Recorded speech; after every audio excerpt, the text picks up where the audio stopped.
Hi everyone, welcome back. Now I hope you've had a fantastic weekend.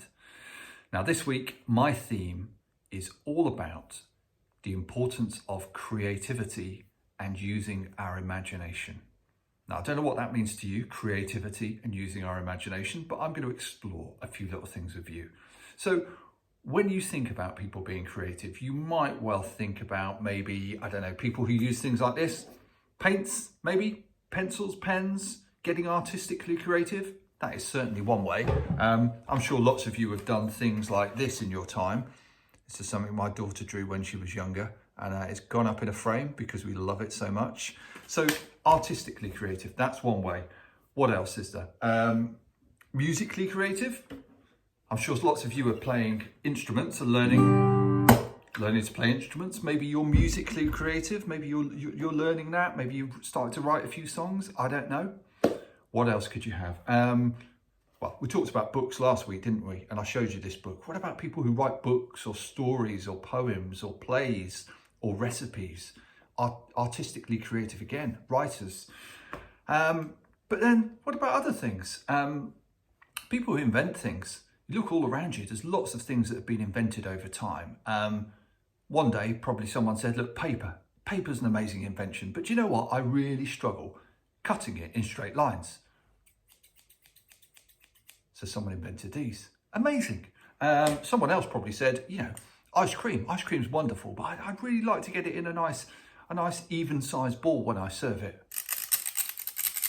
Someone invented this. So there's loads of ways that you can be creative and use your imagination. I'm going to set you a little challenge for today that involves you using your imagination and being creative and thinking outside the box. Let me show you. I've got a box. I've actually got a box. Well, it's more of a case. It's quite old. It's a bit battered looking. Got a lock on it. My question is though, what's inside the case? And I want you to use your imagination. I know you've got lots of other work to do, but have a little think. Across the next couple of days, what could be in the case?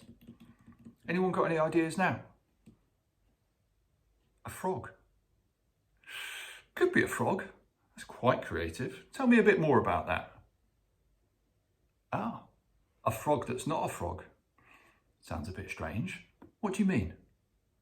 A frog that's not a frog because it's actually a princess. Okay.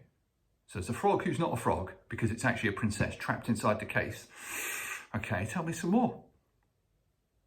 It's been trapped in there by a toad. But the toad's not a toad. The toad's actually a wizard.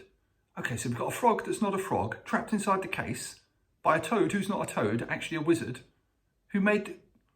That's quite a good start. See where you can take that, or maybe your own amazing idea. Right, what else? Anything else that could be in here? Really? That's quite interesting. One seed for every plant that grows on planet Earth. In this case. And what? Someone's going to take it off to Mars, you say? Off to Mars? So that they can turn Mars into a planet like Earth. That sounds quite interesting. That's quite creative. Anything else? Ah.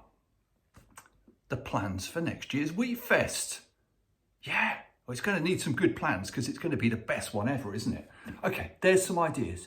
Why don't you have a little think and see if you can come up with something amazingly creative and imaginative that might be in the case. I'll leave you to think about that, and I'll see you again on Wednesday. You take care, stay creative, stay imaginative, and have a really good couple of days. Bye.